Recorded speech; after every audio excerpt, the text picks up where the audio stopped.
ठीक है, काजल माता जी पढ़िएगा आगे। रोहिन प्रभु कुछ बोल तो नहीं रहे थे? हाँ जी प्रभु जी बोल रहे थे। रोहिन प्रभु बात पूरी कीजिए प्लीज। बस प्रभु जी वहां शब्द आया था शिव तमाम अत्यंत शुभ। तो भक्ति के 6 ओके। लक्षण जो हमने पढ़े थे भक्ति रसा में सिंधु में, तो उसमें एक शुभदा था, तो उसके बारे में बता रहा था। और कुछ दिन पहले हमने बताइए। शब्द पढ़ा था एक सबलाइम शब्द, जो हमने पढ़ा था 3-4 दिन पहले भगवत गीता में। तो हाँ उसका जी। हिंदी में अर्थ था उत्कृष्ट, मतलब सबसे उत्तम। उत्तम। तो इसलिए भगवत जो भक्ति योगा है, वो जितने भी योग हैं, ज्ञान योग, ध्यान योग, उन सबसे क्या है, सबलाइम है, उत्कृष्ट है।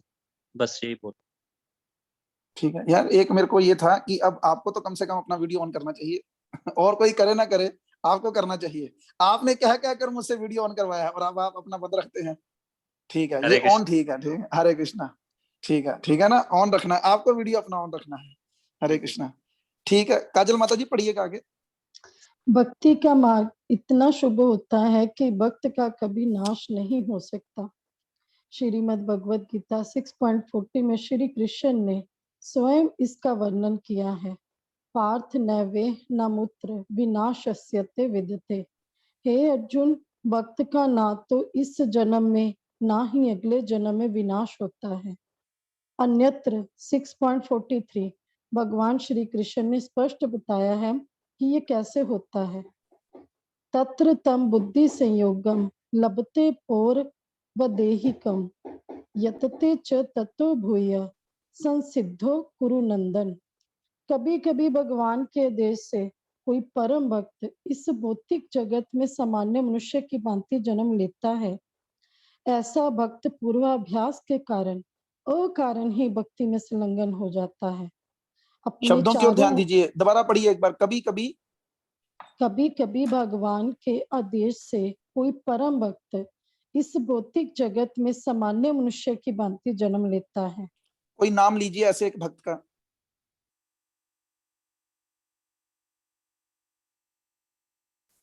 इतना सोचने की जरूरत नहीं थी, अपना ही नाम ले लीजिए। प्रभु जी आप नहीं, अपने नाम ले अर्जुन लीजिए जी कि मैं शुद्ध भक्त हूँ।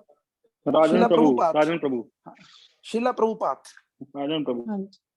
राजन प्रभु अगर होते तो वो फिर अपने कर्मों का यहाँ से ना भुगतान कर रहे होते। शिला प्रभुपाद जो थे उनके बारे में कहा गया ना, आपने सुना। दीपक प्रभु, मैं आपके प्रश्न का उत्तर करूंगा उसको और विस्तार, ये श्लोक पूरा करने के बाद। तो अभी शिला प्रभुपाद जी के बारे में पहले ही अनाउंसमेंट हुआ कि एक ऐसा सेनापति आएगा जो क्या करेगा, इस कृष्ण भावनामृत का प्रचार जो है वो पूरे विश्व में करेगा। और उसके बाद प्रभुपाद भी अपने कुछ अंतरंग शिष्यों से ये बात बोले कि जब मैं गोलोक में था तो भगवान मुझे बोले कि तुम जाओ और यहाँ पृथ्वी पे जाके प्रचार करो। तो कहते मैंने उनसे कहा नहीं, मैंने नहीं जाना, वो जगह अच्छी नहीं है। तब भगवान ने कहा कि कोई बात नहीं, तुम जाओ, मैं सारी व्यवस्था कर दूंगा। तो इस प्रकार से कभी कभी भगवान के आदेश से कोई परम भक्त इस भौतिक जगत में सामान्य मनुष्य की भांति जन्म लेता है। हाँ जी, आगे। ऐसा भक्त पूर्वाभ्यास के कारण अकारण ही भक्ति में संलग्न हो जाता है।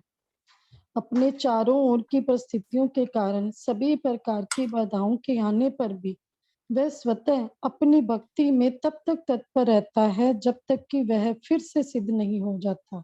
तो देखो, भक्त के जो लक्षण है ना बचपन में ही नजर आते हैं। एक बार प्रभुपाद जब बचपन में थे, छोटे थे बिल्कुल, तो उनको बीमारी लग गई शायद, मैं बीमारी का नाम भूल रहा हूँ।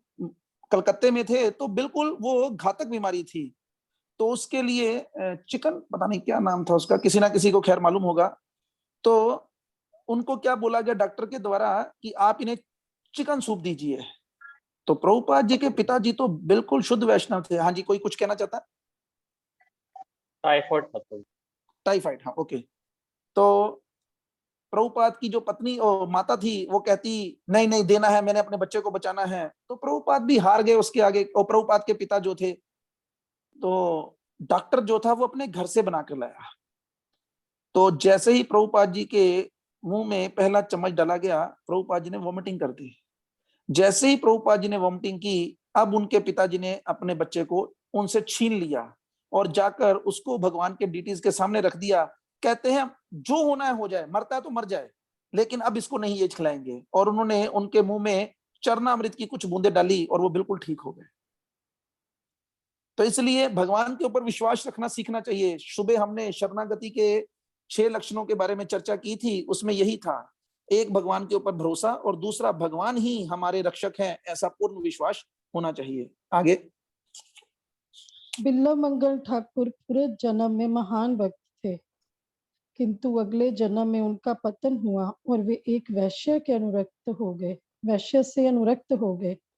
किंतु जिस वैश्य के प्रति वे इतने कृष्ट हुए, उसी के वचनों से अचानक उनकी जीवन धारा बदल गई। पता है ये स्टोरी, पता है आपको? हाँ जी प्रभु जी। सुनाओ। प्रभु जी नहीं, यही पूर्व जन्म की स्टोरी सुनानी है, पूर्व जन्म की। थोड़ा थोड़ा पता है पूर्व जन्म थोड़ा थोड़ा बता के बताओ, देखते हैं कितना पता है। कि वो उन्होंने एक मतलब ब्राह्मण परिवार में ही जन्म लिया था। वो भक्तों की सेवा करते थे, लेकिन किसी कारणवश उनकी भक्ति अधूरी रह गई थी। उनको अधूरी शरीर क्यों रह गई? छोड़ना पड़ा। नहीं नहीं नहीं, ऐसा नहीं था। क्या हुआ कि ये भक्त थे और ये संत सेवा करते थे, और संतों की सेवा में इन्होंने अपनी जितनी भी प्रॉपर्टी थी सब खर्च कर दी। हाँ और अब ये क्या करते थे, अब ये लोगों से उधार मांग मांग कर संतों की सेवा करते थे। सोचिए, संत सेवा के लिए हम लोग उधार मांगते हैं, शराब पीने के लिए, दान देने के लिए हम में से कितने लोगों ने आज तक उधार मांगा है? किसी ने चलो हम में से तो किसी ने शराब पीने के लिए भी उधार नहीं मांगा होगा, ऐसी बात नहीं है, लेकिन आपने ऐसे लोगों को अवश्य देखा होगा। तो अभी क्या हुआ कि उधार मांगते थे, उधार देना बंद कर दिया लोगों ने, चोरी करना शुरू कर दिया। तो एक दिन क्या देखा कि एक राजकुमारी का शव जा रहा है, अर्थी जा रही थी, उसमें बहुत गहने थे, ये पीछे पीछे चल दिए।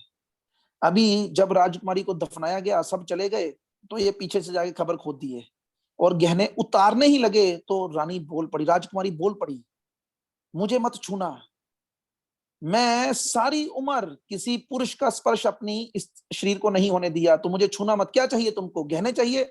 मेरे पिता राजा के पास जाओ, उसे बताना यहाँ यहाँ पर मैंने गहने रखे हैं, वो तुम्हें दे देगा। ये गए, राजा को बताया, राजा ने देखा तो वहां पे गहने थे, उनको दे दिए। थोड़ी देर के बाद उन्होंने वो भी खर्च कर दिए। फिर नजर उसी पर थी, रानी के गहनों, राजकुमारी के गहनों पर, फिर घुस गए वहां पर। राजकुमारी ने फिर रोका, लेकिन अब ये रुके नहीं और गहने उतार लिए। तब राजकुमारी ने श्राप दिया, अब तुम्हारी इस हरकत के कारण मुझे भी अगला जन्म लेना पड़ेगा, क्योंकि तुमने मेरे शरीर को स्पर्श किया है। ये प्रभुपाद के द्वारा लिखित एक बुक है, जिसको कहते हैं कि प्रकृति के नियम जो है ना बहुत सूक्ष्म है, हम लोग नहीं समझ पाएंगे। भगवत गीता में भी एक लाइन आती है कि कर्मों के बारे में, उनके जानने के बारे में बड़े बड़े बुद्धिमान लोग भी गलती कर जाते हैं। तो अभी हुआ क्या, अगले जन्म में ये स्त्री अनुरक्त व्यक्ति के रूप में पैदा हुए और वो लड़की जो थी वो वैश्या के रूप में पैदा हुई। अभी हुआ क्या कि वो वैश्या ही बाद में इनके गुरु बनी, उसी ने इनको बोला कि तुम जो है मेरे प्रति इतने आसक्त हो, अगर इतने आसक्ति में से 10% भी भगवान के प्रति दिखाते तो तुम्हें भगवान मिल जाते। तो पुनः से फिर वो जागृत हो गई और आगे गाड़ी बढ़ गई। स्टोरी में और भी बहुत कुछ है, लेकिन मैंने बड़ी शॉर्ट में सुनाई है। हाँ जी, बढ़िया आगे। सिद्ध भक्तों के जीवन में ऐसे अनेक उदाहरण आते हैं, जिनसे यह सिद्ध होता है कि एक बार भगवान के चरण कमलों की शरण ले लेने पर मनुष्य का विनाश नहीं हो सकता। तो भी वास्तविकता नहीं, देखो ये जो श्लोक है ना, अगर आप ये पढ़ते तो मैं आपसे पूछता ये कहाँ पे आता है श्लोक? भगवत गीता में है। हाँ, तो देखो इसका मतलब क्या है, इसमें श्लोक के शब्द हैं, कौन्तेय प्रति जाना ही ना में भक्त्या प्रणश्यति। हे कुंती पुत्र, ऐलान कर दो, मेरे भक्तों का कभी नाश नहीं होता। अर्जुन कहता है कि खुद बोल दो, कहते भाई मैं अपनी बातों से मुकर जाता हूं, लेकिन अगर मेरा भक्त किसी बात को बोल दे तो मैं कभी नहीं मुकर पाता। तो भगवत गीता में पूर्ण जीवन जीने के लिए संपूर्ण ज्ञान प्राप्त है। केवल कमी किसमें है? हम लोगों के प्रयास में। हम लोगों के प्रयास में कमी क्या है कि हम ध्यान नहीं देते, हम पूरी तरह से अटेंटिव हियरिंग नहीं करते। अगर हम थोड़ी सी भी अटेंटिव हियरिंग करने की कोशिश करें तो ये ज्ञान हमारे अंदर भी प्रकाशित हो सकता है। ठीक है, आगे पढ़िए। तो भी वास्तविकता यही है कि पापमय जीवन के फलों से पूर्णतः मुक्त होने पर कोई भक्त बनता है।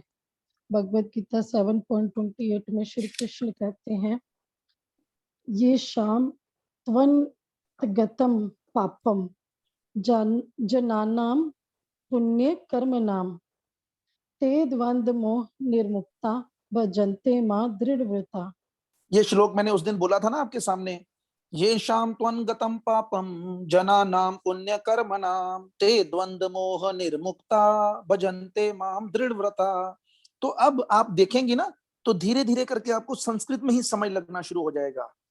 ये शाम त्वन्गतम, ये शाम, उनके, उनके नहीं, जिनके, जिनके जो पाप हैं वो क्या है, वो पूरी तरह से खत्म हो गए और पुण्य भी पूरी तरह से खत्म हो गए। या जिन्होंने पिछले जन्म में केवल और केवल पुण्य ही किए हैं, ते वो लोग क्या होते हैं, तीन चीजों से, द्वंद से, द्वंद क्या है, डुअलिटी, सुख दुख से, हार जीत से, लाभ हानि से, इनसे, और दूसरी चीज मोह से क्या हो जाते हैं, मुक्त हो जाते हैं। और ऐसे लोग क्या कर पाते हैं, मेरा भजन कर पाते हैं। कितनी दृढ़ता के साथ। हम लोग भी भजन कर रहे हैं लेकिन हमारी भजन में दृढ़ता नहीं है। हमारे भजन को आगे भी भागवतम का एक श्लोक बताया था जिसके शब्द हैं, क्या कहते हैं उसमें, हर बार उसकी पहली लाइन भूल जाती है, अहेतु की अप्रतिहता स महात्मा स प्रसिद्धति। ठीक है, शुरू कीजिए, पढ़िए आप, फिर बाद में देखते हैं। जिन पुरुषों ने पिछले जन्मों में तथा इस जीवन में पुण्य कर्मों का आचरण किया है और जिनके संपूर्ण पाप नष्ट हो गए हैं, वे द्वंद्व रूप मोह से मुक्त हुए पुरुष निष्ठा पूर्वक मेरी सेवा करते हैं। दूसरी ओर, जैसा कि महाराज प्रहलाद ने कहा है, मतीर्न कृष्णे परत स्वतो वा मिथो अभिपध्येत गृहवृता नाम। जो व्यक्ति संसारिक गृहस्थ जीवन, घर, कुटुंब, स्त्री, संतान इत्यादि में अत्याधिक आसक्त है, वह कृष्ण भक्ति विकसित नहीं कर सकता। तो वो श्लोक इस प्रकार से है, स्वय पुंसा परो धर्मो यतोर भक्तिर अधोक्षजय अहेतु की अप्रतिहता यह आत्मा सुप्रसिद्धति। ये पहले स्कंद के दूसरे अध्याय का 6वां श्लोक है। भगवान कहते हैं भक्ति कैसी होनी चाहिए, बिना रुकावट के लगातार चलनी चाहिए। हमारी नहीं है, हमारी टूट जाती है बीच में, कारण हमारा संकल्प पक्का नहीं है। हमें संकल्प पक्का करना है। आगे, इन बाह्य रूपी विरोधाभासों का समाधान एक भक्त के जीवन में भगवान के अनुग्रह से मिलता है।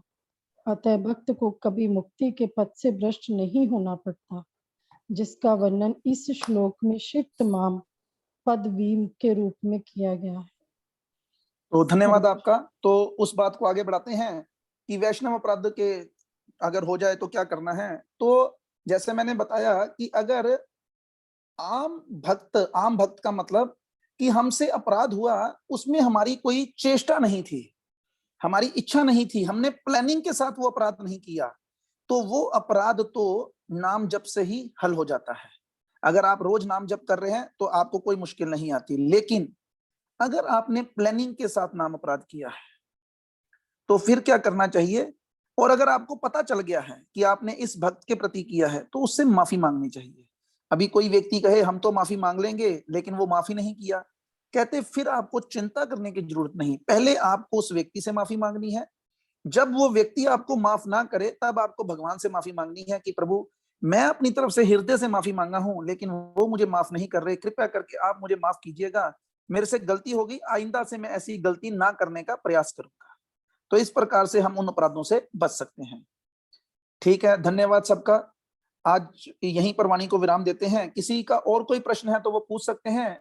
सुबह की क्लास, जो कल सुबह की क्लास है, वो श्रीमद् भागवतम के ऊपर होगी, चौथे स्कंद के ऊपर, मंदिर से, क्योंकि कल मेरी सेवा मंदिर में रहेगी भागवतम की, तो इसलिए वहीं से कितने बजे, 7:55 टू 9:05-9:10 तक। तो आप सब लोग प्रयास कीजिएगा जुड़ने का और मंदिर से गौर निताई की कृपा हासिल करने का। हरे कृष्णा। हरे कृष्णा प्रभु जी। हरे कृष्णा हरे प्रभु जी। कृष्णा प्रभु जी। अभी आपने पहले बताया था कि